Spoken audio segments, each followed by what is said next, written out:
1 கொரிந்தியர் 15ஆம் அதிகாரம் 58ஆம் வசனம். இன்றைக்கு செய்தி உறுதிப்பட்டவர்கள். என்ன உறுதிப்பட்டவர்கள்? அங்க 3 வார்த்தைகள் வருது அந்த வசனத்துல.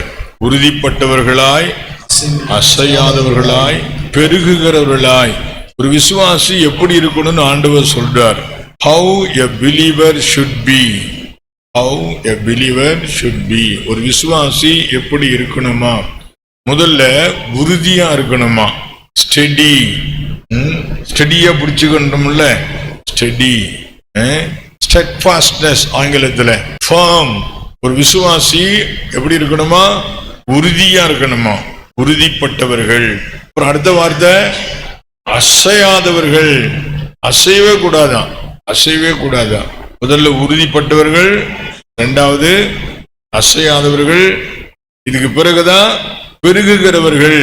எல்லாரும் ஆசீர்வாதம் பெருகணும்னு ஆசைப்படுறீங்க, அப்படித்தானே? பணம் பெருகணும், சுகம் பெருகணும், பொருள் பெருகணும், சாப்பாடு பெருகணும், சௌகரியங்கள்லாம் பெருகணும். Increase increase. நாங்கள் பெருக வேண்டும். தொட்டுக்கு தொடிச்சுன்னு இருக்கிறோம், கஷ்டப்படுறோம், நெருக்கமா இருக்குது. உறுதி, அந்த வார்த்தையை சொல்லுங்க. உறுதிப்பட்டவர்கள், firm, steady. அப்புறம் அடுத்தது immovable. யாரும் அசைக்க கூடாது அவங்கள. உங்க சுயமோ, மாம்சமோ, பிசாசோ, உலகமோ உங்களை அசைக்க கூடாது. unshakable, immovable. அடுத்தபடியா abounding, increasing, abounding. அடிப்படை ரகசியம் என்ன? பெருகணும், வளரணும், ஆசீர்வாதங்கள் பெருகணும். அதுக்கு முதல் ரகசியம் என்ன? முதல்ல உறுதியா இருப்பா. be firm, be steady. முதல்ல என்னவாரு? உறுதியா இரு. அப்புறம் என்னவாரு? அசையாம இரு. வீட்டுல ஒரு ஆணி இருந்துச்சு, சவுத்துல அடிச்சிருந்தாங்க. சுத்தி எடுத்து 2 தட்டு தட்டுன அசைஞ்சிடுச்சு. பார்த்தேன் பரவாயில்லையேன்னு. இன்னும் 2 தட்டு தட்டுன நல்லாவே லூஸ் ஆயிடுச்சு. இன்னொரு தட்டு தட்டுன எடுத்துட்டேன். இது மாதிரி பிசாசு விசுவாசிகளை ஒரு தட்டு தட்டி பார்ப்பான். எந்த ரூபத்துல தட்டுவான்னு தெரியாது. நீங்க கொஞ்சம் அசைஞ்சிங்கன்னு வச்சீங்களேன், இன்னும் 2 தட்டு தட்டுவான். ஒருவேளை உங்க சோவியனத்தினாலவோ, டிஸ்கரேஜ்மெண்ட், யாரா 4 வார்த்தை சொன்னதுனாலயோ, அல்லது எது தோல்வியினாலேயோ, சோதனையினாலேயோ, குழப்பமோ, பிரச்சனையோ, பற்றாக்குறையமோ, எதை கொண்டாவது உங்களை ஒரு தட்டு தட்டி பார்ப்பான். கொஞ்சம் அசைஞ்சிங்களா, பரவாயில்ல அசைகிறான் ஆளு, இவன் ஈஸியா பிடிச்சிடலான்னு இன்னும் 2 தட்டு தட்டுவான். நீங்க இன்னும் அசைவீங்க. இன்னும் 2 தட்டு தட்டுனா ஈஸியா உங்களை ஆண்டவர் விட்டு கொண்டு போயிடுவான். இப்ப நிறைய பேரு கொஞ்சம் அசைஞ்சுக்கிட்டு இருக்கிறீங்க. பிசாசு உங்களை தட்டுறானா கொஞ்சம் அசைகிறீங்க. இன்னும் 2 தட்டு தட்டுவான். அவ்வளவுதான், ஆவிக்குரிய வாழ்க்கை அவுட்டு. இன்னைக்கு எல்லாம் கவனமா கேளுங்க. நீங்க பெருகணும் நீங்க விரும்புறீங்க, ஆண்டவரும் விரும்புறார். God wants you to be abounding, to increase. பெருகணும் விரும்புறார். ஆனா அதுக்கு அடிப்படை ரகசியம் என்ன தெரியுங்களா? What is the basic formula for you to increase? நீங்கள் பெருகுவதற்கு அடிப்படை ரகசியம் என்ன தெரியுங்களா? நீங்க என்னவா இருக்கணும்? உறுதிப்பட்டவர்கள். என்னவா இருக்கணும்? உறுதிப்பட்டவர்கள். ஆங்கிலத்தில் சொல்லுண்டா ஸ்டெடி. முதல்ல அதை தியானிப்போம். வாய்ப்பு இருந்து அடுத்தடுத்த வார்த்தைகளை நம்ம தியானிக்கலாம். முதல் விஷயம் என்னதான்? உறுதிப்பட்டவர்கள்.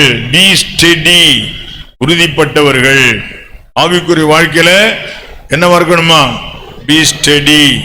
உலகம், மாம்சம், பிசாசு, உங்க சொந்த சுயம், உறவினர்கள், நண்பர்கள், ஆமா, யார் மூலமாவது உங்களை அசைச்சு பார்ப்பாங்க, உங்களை அடி தட்டி பார்ப்பாங்க. 2 அசைஞ்சிட்டீங்கன்னு வச்சுங்களேன், ஆமாங்க நீங்க சொல்ற மாதிரி தாங்க அப்படின்னு கொஞ்சம் அசைஞ்சிங்கன்னு வச்சுங்களேன், இன்னும் 2 தட்டு தட்டுவான். ஒரு நல்லாவே லூஸ் ஆயிடுவீங்க.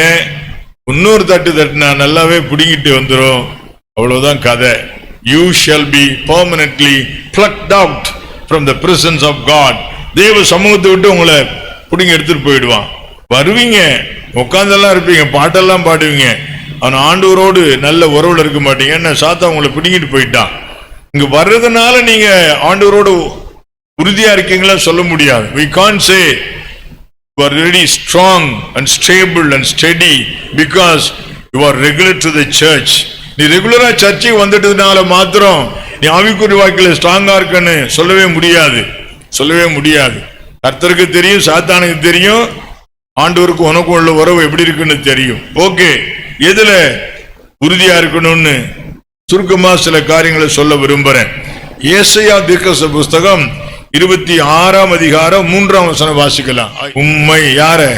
தேவனை உறுதியாய் பற்றி கொண்ட மனதை உடையவன். இயேசுவ உறுதியா பற்றிக்கொள்ளு மனசுல இருக்கணும். You need to have a mindset. உங்க மனதுல ஒரு ஸ்ட்ராங் டிசிஷன், டிட்டர்மினேஷன் இருக்கணும். நான் ஆண்டவரை உறுதியா பற்றி கொள்ளணும். எப்படி பற்றி கொள்ளணும்? உறுதியா பற்றி கொள்ளணும். நீங்க பார்த்திருப்பீங்க, நான் மட்டுமா சொல்றேன், உங்களுக்கே தெரியும்.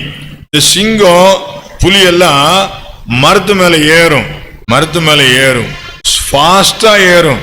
எப்படி தெரியுங்களா? அது காரணம், அதனுடைய நகங்கள், காலில் உள்ள நகங்கள் அந்த மரத்தை அப்படியே கிரிப்பா பிடிச்சிக்கும். ஒரு தாவு தாவும், அந்த காலில் உள்ள நகங்கள் போய் என்ன பண்ணும், அந்த மரத்தை அப்படியே ஆணி அடிச்ச மாதிரி பிடிச்சிக்கும். ஒரு திரும்ப அடுத்த ஸ்டெப்பு அப்படி கிரிப்பா பிடிச்சுதான் முன்னேறுது. அது ஆவிக்குரிய வாழ்க்கையில நீங்க கிரிப்பா ஆண்டவரை பிடிச்சிக்கணும். சும்மா எல்லாம் வந்தவனுக்கு வந்தான், போனவனுக்கு போனான், அப்படி எல்லாம் நானும் திருநாளுக்கு போனேன்னு சொல்லி பழமொழி சொல்லுவாங்க. அந்த மாதிரிலாம் கிடையாது. கிரிப், நல்ல கிரிப்பா பற்றி கொள்ளணும். யோபின் புஸ்தகத்துல ஒரு நல்ல வசனம் இருக்குது. 23ஆம் அதிகாரம் 11ஆம் வசனம் வாசிக்கல. யோபு 23:11. என் கால்கள் அவர் அடிகளை, எத்தனை பேர் அப்படி சொல்ல முடியும்? என் கால்கள் என் இஷ்டப்படி நடக்கல, என் கால்கள் என் இஷ்டப்படி நடக்கல, என் கால்கள் வேற யார் இஷ்டப்படி நடக்கல, என் கால்கள் சொல்லுங்க அவர் அடிகளை, இயேசு போன அந்த ஸ்டெப்ஸ என்ன பண்ணிச்சான்?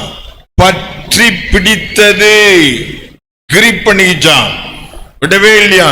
உங்க சங்கதி எப்படி இருக்குது? உங்க சங்கதி எப்படி இருக்குது? வலதுபுறமும் சாயக்கூடாது, இடதுபுறமும் சாயக்கூடாது, பின்னாடியும் போக கூடாது. கிரிப்பா உங்க கால்கள் அவர் அடிகளை என்ன பிடிக்கணும்? பற்றி பிடித்தது, பற்றி பிடித்தது. இயேசுவுக்கும் உங்களுக்கும் இடையே உள்ள உறவு எப்படி இருக்கணும்? உறுதியா இருக்கணும், உறுதியா இருக்கணும், அசையக்கூடாது. Unshakeable, immovable. யாரு என்ன பிரச்சனை வந்தாலும் சரி, சொல்லுங்க, என்ன பிரச்சனை வந்தாலும் சரி. ரூத்துல ஒரு வசனம் இருக்குது, நீங்க படிச்சிருப்பீங்க. ரூத்து 1ஆம் அதிகாரம் 16-18 வரலும் அது படிச்சிருங்களேன்.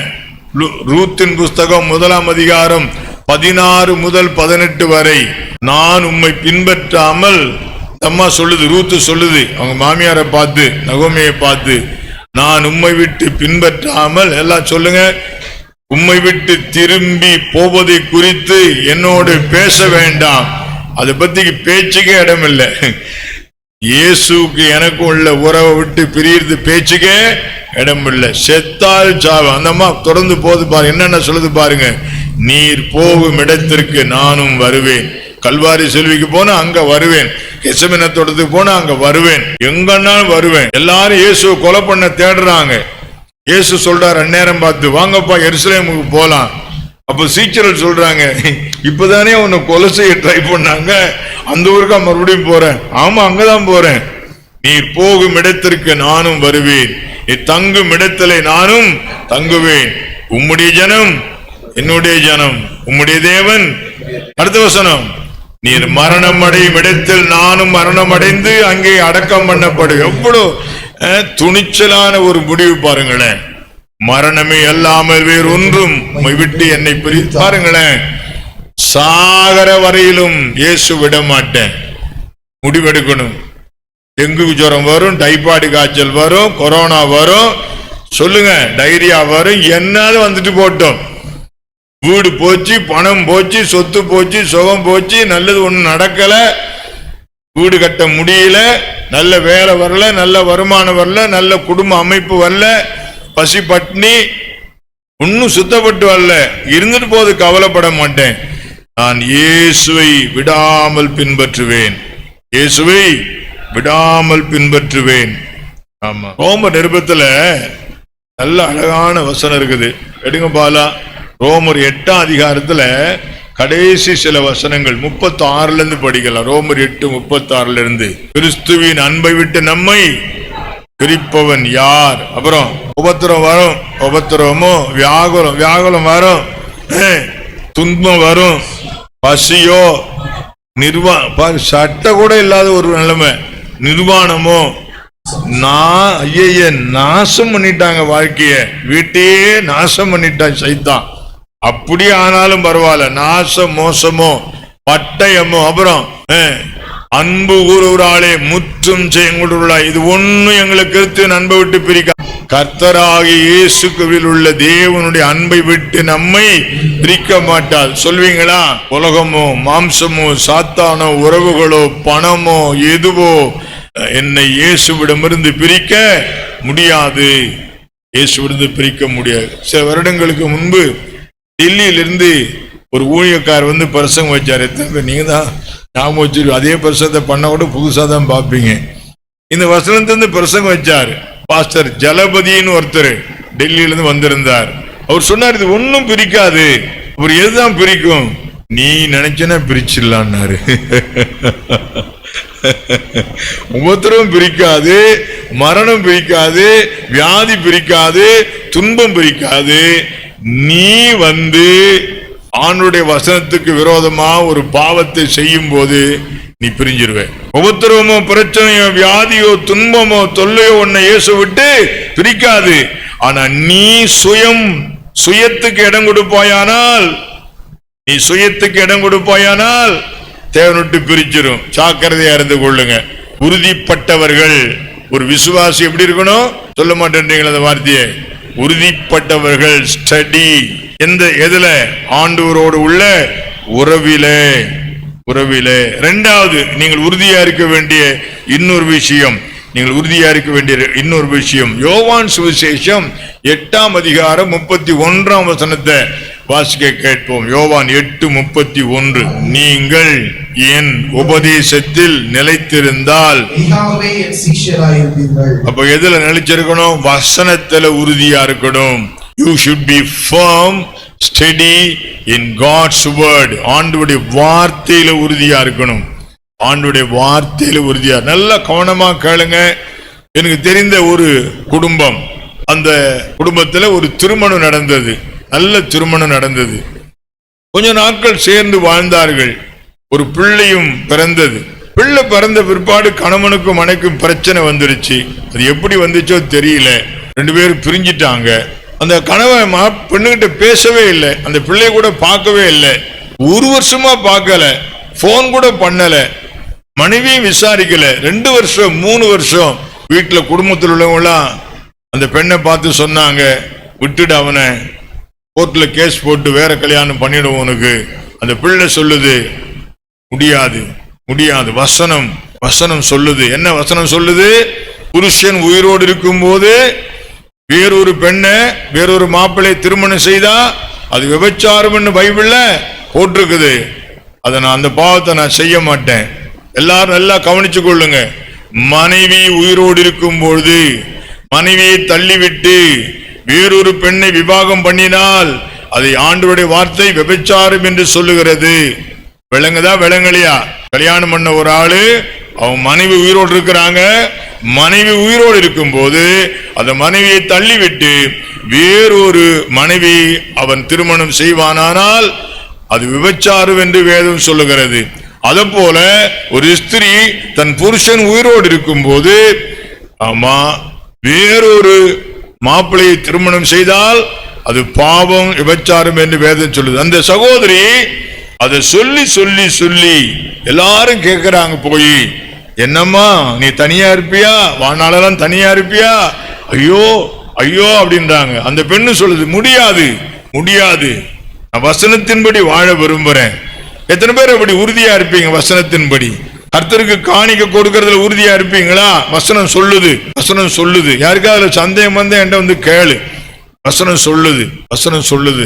சினிமா பார்க்க கூடாதுன்னு பைபிள்ல போட்டுதான் ஒருத்தன் கேட்டான் ஒரு பாஸ்டர் கிட்ட. அந்த பாஸ்டர் சொன்னார், பார்க்கலான்னு போட்டுக்கிட்டார். அவரு அவனுக்கு ரொம்ப சந்தோஷமாயிடுச்சு. அப்படியா? அது எங்க இருக்கு அந்த வசனத்தை எனக்கு சொல்லுங்கண்ணா. வெளிப்படுத்தல இருந்து வசனம் எடுத்து கொடுத்தாரு.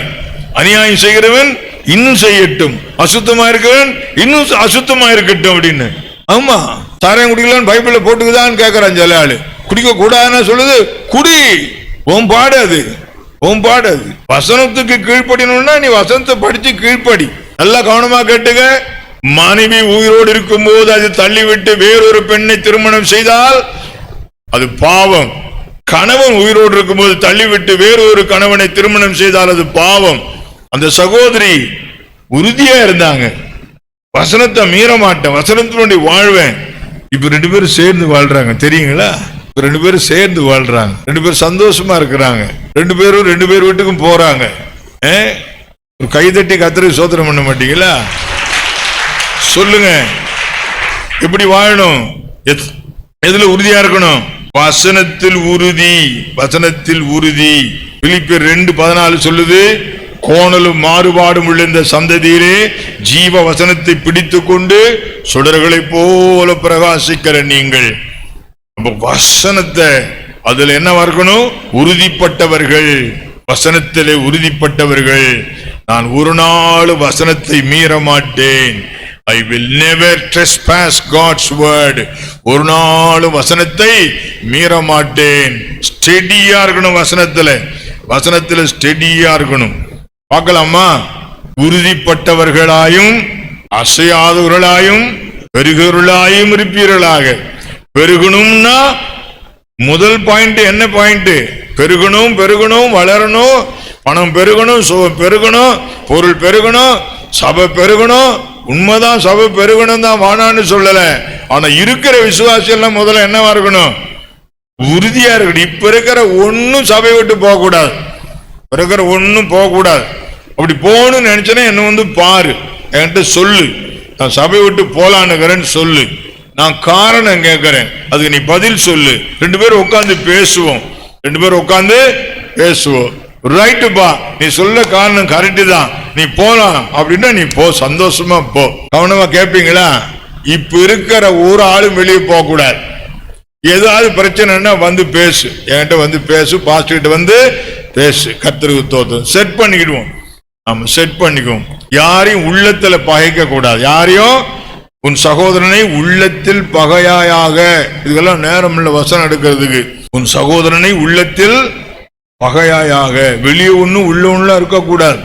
நெஞ்சில் உரமும் இன்றி நேர்மை திறமும் இன்றி வஞ்சனை செய்வாரடி கிளியே அவள் வாய் சொல்லில் வீரரடி அப்படின்னு தமிழ்நாட்டில் ஒரு பக்தன் பாடி இருக்கிறான் பாட்டு. சொல்லுங்க, நெஞ்சில் உரமும் இன்றி நேர்மை திறமும் இன்றி வஞ்சனை செய்வாரடி கிளியே, சொல்லு, வஞ்சனை செய்வாரடி கிளியே அவர் வாய் சொல்லில் வீரரடி. வெளியே ரொம்ப நல்லா பேசுவான், உள்ளுக்குள்ள அவ்வளவுதான் பயங்கரமா இருக்கும். அப்படிலாம் இருக்காது, சபையில ஸ்ட்ராங். ஓகே, அடுத்தது எதுல உறுதியா இருக்க வேண்டும்? யூதா புஸ்தகம் 20ஆம் வசனம், யூதா புஸ்தகம் 20ஆம் வசனம், விசுவாசத்தின் மேல் உங்களை உறுதிப்படுத்தி கொண்டு. எதுல உறுதிப்படுத்தணுமா? விசுவாசத்துல உறுதிப்படுத்தணுமா? விசுவாசத்துல உறுதிப்படுத்தணுமா? எப்படி உங்க சங்கதி எல்லாம் எப்படி இருக்குன்னு தெரியல, விசுவாசத்துல உறுதிப்படுத்தணுமா? அது என்ன விசுவாசத்துல உறுதிப்படுத்துறது? தானியேல் 3:17 சாத்ராக் மேஷாக் ஆபேத்நேகோ என்பவர்களை பற்றி வாசிக்கிறோம். அந்த நேபுகாத்நேச்சர் என்ற அரசன் ஒரு பெரிய சிலையை செய்து அதை கொண்டு வந்து நிப்பாட்டி சொல்ற, இதெல்லாம் எல்லாம் வழிபடுங்க, மேல தாளமெல்லாம் ட்ரம் எல்லாம் அடிப்போம், இசையெல்லாம் வாசிப்போம், எல்லாம் கும்பிடணும். இவங்க மட்டும் முடியாதுன்ட்டானோ. முடியாதா? அக்கினி சூழல போட்டுருவேன், 7 மடங்கு அதிகமாக்கிட்டான் அக்கினிய. கும்பிடுவே இல்லையா? என்ன பதில் சொன்னாங்க? அந்த வசனத்தை மட்டும் வாசிங்க. என்ன பதில் சொன்னாங்க? 17ஆம் வசனம், நாங்கள் ஆராதிக்கிற தேவன் எங்களை தப்பிக்க வல்லவராய் இருக்கிறார். சரி, அடுத்த வசனம், விடுவிக்காமற் போனாலும், இப்ப சொல்லணும், எனக்கு சுகம் கிடைக்காமல் போனாலும், வர வேண்டிய பணம் வராமல் போனாலும், திருமணம் நடக்காட்டி, பிள்ளைக்குட்டி இல்லாட்டி போனாலும், வீடு சொந்த வீடு கட்டாட்டி போனாலும், சொல்ல மாட்டீங்கன்னு, பிள்ளைக்குட்டி பிறக்காமல் போனாலும், நல்ல மாப்பிள்ளை பொண்ணு கிடைக்காமல் போனாலும், சொல்லுங்க, என்ன நடந்தாலும் சரி, இது இந்த பேச்சுக்கு இடம் இல்லை. அதான் விசுவாசம், ஸ்ட்ராங் ஃபெய்த். யோபு என்ன சொல்றாரு தெரியுங்களா? 13:15 யோபு 13:15 அவர் என்னை கொன்று அவரே கொன்னா கூட நான் விட மாட்டேன் என்றான். பாருங்க அந்த வசந்த யோபு 13:15 அவரே கொண்டு போட்டாலும் போட்டோம் அவர் மேல் அவரு தான் கொல்றாரு. கொன்னா கொண்டு போட்ட அவர் தான் உசுரை கொடுத்தவரே அவரு தான். அவர் சொல்லுங்க எல்லாரும் வாய் திறந்து, அவர் என்னை கொன்று போட்டாலும் யார் மேல? அவர் மேல் நம்பிக்கை. அவர் தான் கொல்றாராம். அவர் என்னை கொன்று போட்டாலும் சொல்லுங்கள் அந்த வார்த்தையை. சாத்தான கொண்டு போட்டான்றாரு, உலகமா கொண்டு போட்டாரு. அவரே அவர் என்னை கொன்று போட்டாலும் அவர் மேல் நம்பிக்கையா இருப்பேன். அவர் என் வாழ்க்கையில எதை அனுபவிச்சாலும் சரி விடமாட்டேன், விடமாட்டேன், விடவே மாட்டேன். எதுல உறுதியா இருக்கணும்? சொல்ல மாட்டீங்களே. எதுல உறுதியா இருக்கணும்? விசுவாசத்தில். be steady in faith. விசுவாசத்துல உறுதியா இருக்கணும். விசுவாசத்தில் இருப்பீங்களா? அந்த வசனத்தை அடிக்கடி சொல்லுவீங்களா? சொல்லுங்க பாலாம். ஆன்லைன்ல கேட்கிறாள், நேர்ல கேட்கிறாள், வெளியில நிக்கிறாள், எல்லாம் சொல்லு பார்க்கலாம். அவர் என்னை கொண்டு போட்டாலும் அவர் மேல் நம்பிக்கையா இருப்பேன். இப்ப சொல்றீங்க, வீட்டுல சொல்லணும். டிங்கு ஜுரம் வரப்ப சொல்லணும். சொல்லுங்க, என்ன ஜுரம் வரப்ப? டிங்கு ஜுரம் வந்துருச்சு, ஐயோ ஆண்டவர் விட்டுட்டாரு, பரவாயில்லைங்க, கர்த்தருக்கு ஸ்தோத்திரம். அவர் என்னை கொண்டு போட்டாலும் அவர் மேல் நம்பி. அவர் தான் கொல்றாரு, அவர் மேல நம்புறானா. எத்தனை ஆச்சரியமா இருந்து யோபு விசுவாசத்தை பாருங்களேன். அவர் என்னை கொண்டு போட்டாலும் அவர் மேல் நம்பிக்கையா இருப்பேன். வேற யார் மேல நம்பிக்கை வச்சிடாதீங்க, அவர் மேல் நம்பிக்கையா இருப்பேன். ஓகே, அடுத்தது எதுல உறுதியா இருக்கு? ரோமர் 12:12 படிக்கலாம். ரோமர் 12:12. நீ இருக்க வேண்டியது இன்னும் ஒண்ணு இருக்குது. ஜெபத்துல உறுதியா இருக்கணுமா? be firm in prayer. எது எப்படி ஜெபத்துல உறுதியா இருக்கிறது? சில வீடுகள்ல கொஞ்சம் பிரச்சனை, கொஞ்சம் தோல்வி வந்தோடனே குடும்ப ஜெபம் நின்று போயிடும். குடும்ப ஜெபம் நின்று போயிடும். எப்ப குடும்ப ஜெபம் பண்றீங்களா? இப்ப கொஞ்ச நாள் பண்றதில்லப்பா. ஏங்க இப்படி பிரச்சனை எல்லாம் வந்துச்சு, அப்புறம் அதை விட்டுட்டோம். ஒரு திரும்ப ஆரம்பிப்பான். அப்புறம் ஏதாவது பிரச்சனை, தொந்தரவு, தோல்வி, குழப்பம் வரும், அப்புறம் விட்டுருவான். இப்படிலாம் பண்ணக்கூடாது, இப்படிலாம் பண்ணக்கூடாது. எங்க அப்பா இறந்து அன்னைக்கு டெட் பாடி வீட்டில் இருக்குது. காலையில அன்னைக்கு காலையில மட்டும் எங்க வீட்டுல குடும்ப ஜெபம் நடக்கல. அன்னைக்கு நைட்டும் குடும்ப ஜெபம் வச்சோம், அடுத்த நாள் காலையும் குடும்ப ஜெபம் வச்சோம், ரிசீவ் பண்ணிட்டோம். எங்க அம்மா இறந்து டெட் பாடி வீட்டில் இருக்குது. அன்னைக்கு காலையில மட்டும் குடும்ப ஜெபம் நடக்கல. அன்னைக்கு நைட்டு குடும்ப ஜெபம் வச்சோம், அடுத்த நாள் காலையில குடும்ப ஜெபம் வச்சோம். எங்க அப்பா இறந்துட்டாரு. அடுத்த சண்டே சர்ச்சில் நான் பிரசங்கம் வைக்கிறேன். ஜெபத்தை மட்டும் நிப்பாட்டிடாத, குடும்ப ஜெபத்தை நிப்பாட்டிடாத. எங்க எத்தனை பேர் மனசாட்சியை தொட்டு சொல்லு, உன் வீட்டுல குடும்ப ஜெபம் நடக்குதா இல்லையா? ஏன் இல்லை? என்ன காரணம்? 1008 காரணம் சொல்லக்கூடாது. சாப்பிடும்போது எல்லாம் உட்காந்து சாப்பிட்ற ஒண்ணு, அப்பாவை கூப்பிடு, அண்ணனை கூப்பிடு, தம்பியை கூப்பிடு. என்ன விசுவாசி? எல்லாம் கேட்டுக்க. இந்த சபையில விசுவாசின்னு இருப்பாயானால் உன் வீட்டுல குடும்ப ஜெபம் நடத்து. உனக்கு குடும்ப ஜெபம் நடத்த துப்பு இல்லைன்னா ஓடி போயிடு. எங்கிருந்து வந்து அங்கே ஓடி போயிடு, வேற சபை கழித்தாலும் ஓடி போயிடு. ஏன் குடும்ப ஜெபம் பண்ணல? உட்கார், பாட்டு பாடு, உட்காந்து சினிமா பாட்டை கேட்கற, டிவியை பார்க்கற, குடும்பமா தொடர பார்க்கற, குடும்பமா உட்காந்து சாப்பிடுற. வரமாட்டாங்களா? நீ மட்டும் உட்காந்து பாட்டு பாடு, பாட்டு பாடு. நீ மட்டும் பைபிள் எடுத்து பாடி, நீ மட்டும் ஜெபம் பண்ணு. வரட்டும், வராட்டி போட்டும். உன்னை யாரும் ஜெபம் பண்ண அடிச்சிருவாங்களா? சொல்லு. உன்னை யாரும் ஏன்டா ஜெபம் பண்ண அடிப்பாங்களா யாராவது? இன்னைக்கு சாயங்காலம் வீட்டுல உட்காந்து 8 மணிக்கு என்ன பண்ணிடு, 9 மணிக்கு பாட்டை பாடு. நீ பாட்டுக்கு பாட்டை பாடு. பைபிள் எடுத்துக்க, உட்காந்துக்க. ஒரு பாட்டை பாடிட்டு ஒரு வசனத்தை படிச்சுட்டு நீ மாட்டு முட்டி போட்டு அல்லேலூயா ஸ்தோத்திரம் ஜெபம் பண்ண ஆரம்பி. ஒரு தடவை சொல்லிடு, எப்பா நம்ம ஜெபம் பண்ண போறோம், குடும்பத்துல வா எல்லாம் சொல்லு. வரட்டும், வராட்டி போட்டு தொடர்ந்து பண்ணி பாரு. தொடர்ந்து பண்ணு. இன்னிலிருந்து ஆரம்பி. கர்த்தருக்கு ஸ்தோத்திரம். ஜெபத்திலே உறுதியா இருக்கணும். பிரச்சனை வரும், போராட்டம் வரும், விடமாட்டேன். தனி ஜெபத்தை விடக்கூடாது, தனி ஜெபத்தை விடக்கூடாது. இங்க இருக்கிற எல்லா விசுவாசியும் சொல்ற, தனி ஜெபம் 1 மணி நேரமாவது பண்ணிடணும். 1 மணி நேரமாவது தனி ஜெபம் பண்ணிடணும். தனி ஜெபம் பண்ணாத விசுவாசி என்ன விசுவாசி? தேவனோடு தனியா பேச முடியல. என்ன அர்த்தம்? உனக்கும் தேவனுக்கும் சரியான உறவுன்னு அர்த்தம். அடுத்த குறிப்பு நான் சொல்லி முடிக்க விரும்புறேன். அப்போஸ்தலர் நடபடிகள் 2ஆம் அதிகாரம் 42ஆம் வசனம். அவங்க யாரு? இப்பதான் ஞானத்தார் எடுத்தாங்க. 3000 ரூபாய் ஞானத்தார் எடுத்தாங்க. சபையில சேர்ந்துட்டாங்க. அந்த அதிகாரம் கடைசி வசனம் படிக்க. ரட்சிக்கப்பட்ட எல்லாம் கவனி. ஒரு ஆளு ரட்சிக்கப்பட்டான்னா எங்க சேரணும்? சபையில ரட்சிக்கப்பட்டேன் அப்படின்னா நீ எங்க சேரணும்? சபையில சேர்ந்தா எப்படி இருக்கணும்? இப்ப 42ஆம் வசனம் படிங்க. போதகர் கொடுக்கிற உபதேசத்திலும் சபை ஐக்கியத்திலும் கம்யூனியன் சர்வீஸ்ல பங்கெடுக்கிறதிலும் சபையில் நடக்கிற ஜெபத்திலும் சபையில உறுதியா இருக்கணும். Never change your search. அங்கேயும் இங்கேயும் போயிட்டு வந்துட்டு இருக்க கூடாது. அங்கேயும் போயிட்டு வந்து டாக்டர் பில்லி கிரகாம் தன்னுடைய அசோசியேஷன் இருக்கிற மெம்பரை அவர் அறிமுகப்படுத்தி ஒரு நாள் கூட்டத்தில் செலிப்ரேட் பண்ணார். அவர் எத்தனை வருஷம் செய்தார் தெரியுங்களா? அவர் தன்னுடைய குருசேட் மினிஸ்ட்ரி ஆரம்பித்து 55வது வருடம் அப்படி செய்கிறார். அந்த டீம்ல உள்ள எல்லாரையும் காட்டுறாரு. இந்த 55 பேரும் இந்த மினிஸ்ட்ரி ஆரம்பித்திருந்து இன்றைக்கு வரலையும் கூட இருக்கிறார்கள் என்று சொல்லி கைத்தட்ட சொன்னாரு. இவ்வளவு ஆச்சரியமா இருக்கு தெரியுங்களா? நம்மால் அப்பப்ப மைக்ரேட் ஆவரன்றான். இது பிடிக்கல அங்க போறா, அது பிடிக்கல அங்க போறா. நீ எத்தனைக்கு போனாலும் இதேதான். நல்லா கவனமா கேட்டுக்க. சர்ச்சுன்னா யாரு? ஒன்னு மாதிரி என்ன மாதிரி 10 பேர் இருக்கிற இடம் தான் சர்ச்சு. ஒன்னு மாதிரி என்ன மாதிரி இருக்கிற ஆள்லாம் பர்ஃபெக்டா ஏதாவது ஒண்ணு குறைவு உணர்வு இருக்கதான் செய்யும். இதுக்காக நீ சபையை மாத்தினா நீ காலமுறை உருப்படிவே மாட்ட. ஒரு இடத்துல இருந்து நல்லதோ கெட்டதோ சரிப்படுத்தி ஆண்டவரை பற்றி கொண்டு வாழ பழகு. எதுல உறுதியா தரிச்சிருக்கணும் சொல்லுங்க? சபை ஐக்கியத்தில். சொல்லுங்க, சபை ஐக்கியத்தில். சங்கீதம் 92:13 வாசிக்கலாம். கர்த்தருடைய ஆலயத்திலே நாட்டப்பட்டவர்கள் தேவனுடைய பிரகாரங்களில். எல்லா விசுவாசி கவனி, செழிப்பா இருக்கணுமா? அதுக்கு என்ன ரகசியம்? கர்த்தருடைய ஆலயத்தில் நாட்டப்படுதல். ஒரு ஞாயிறு கூட மிஸ் பண்ண கூடாது. சபையில் நடக்கிற ஒரு ஜெபத்தை கூட மிஸ் பண்ண. சாயங்கால ஜெபத்துக்கு மாசத்துல ஒரு நாளா வந்து தலையை காட்டி போகணும். உபவாசம் வச்சா வரணும். கர்த்தருக்கு கொடுக்க வேண்டிய தசமபாகம் காணிக்கை கொடுக்கணும். கர்த்தருடைய ஆலயத்துக்காக உழைக்கணும். சபையில் ஐக்கியம்னா டோட்டல் ஃபெலோஷிப், பார்ஷியல் ஃபெலோஷிப்பா இருக்க கூடாது. சும்மா இப்படி வந்து தலை காட்டி போற ஃபெலோஷிப் கிடையாது. என்ன இருக்கணும்? அவங்க சபையில் எப்படி இருந்தாங்களா? உறுதியா இருந்தார்கள். சபை ஐக்கியத்தை எப்படி இருந்தார்கள்?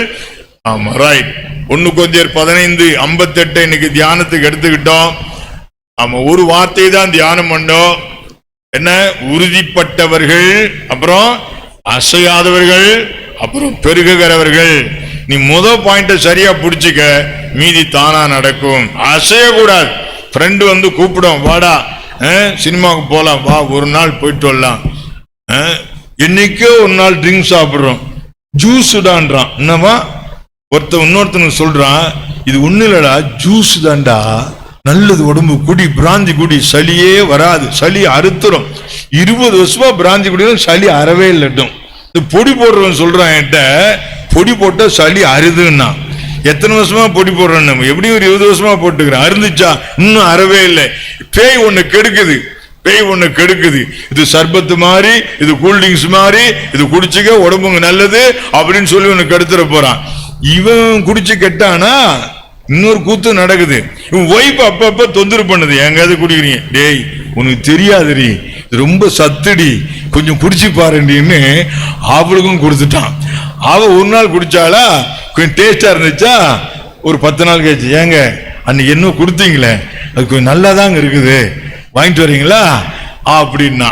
ஒரு 4 தடவை அவ குடிச்சாளா, இனி டெய்லி எனக்கும் கொடுங்க. ஓகே, 2 குடிகாரன் ஆனா பசங்க பார்த்தானு, என்னம்மா 2 பேருமா நல்லா இருக்குதுடா, குடிச்சு பாடுறா. குடும்பமே குடிச்சிட்டு போறது கிடக்குது. வெளியே இருந்து ஆள் வந்து கூட்டு போறா, எல்லாம் வளருது கடந்துகிட்டு. எடுத்து விட்டாது குடும்பத்தை. சர்பத்தும் இல்லை, அது ஜூஸும் இல்லை, அது மதுபானம், அது பாவம். அதனால ஒழுங்கா வந்துரு, ஒழுங்கா சர்ச்சைக்கு வா, உறுதியா இரு. எதுல எல்லாம் உறுதியா இருக்கணும்? இயேசுவோடு உள்ள உறவுல உறுதி. அப்புறம் வசனத்தின்படி வாழ்வேன், வசனத்தின்படி வாழ்வேன், வசனத்தின்படி வாழ்வேன். என் கால்கள் அவருடைய அடிகளை பற்றி கொண்டது. எல்லாரும் சொல்லுங்க, என் கால்கள் அவருடைய நடைகளை பற்றி கொண்டது. அப்புறம் எதுல உறுதியா இருக்கணும்? விசுவாசத்துல உறுதி. அவர் என்னை கொன்று போட்டாலும் அவர் மேல் நம்பிக்கையா இருப்பேன். அடுத்தபடி எதுல உறுதி சொல்லுங்க? ஜெபத்துல உறுதி. ஒரு காரணமும் சொல்லக்கூடாது. தனி ஜெபமோ குடும்ப ஜெபமோ நிப்பாட்டவே கூடாது. அப்புறம் கடைசியா சபை ஐக்கியத்துல உறுதி. கர்த்தர் உங்களை ஆசீர்வதிப்பாராக.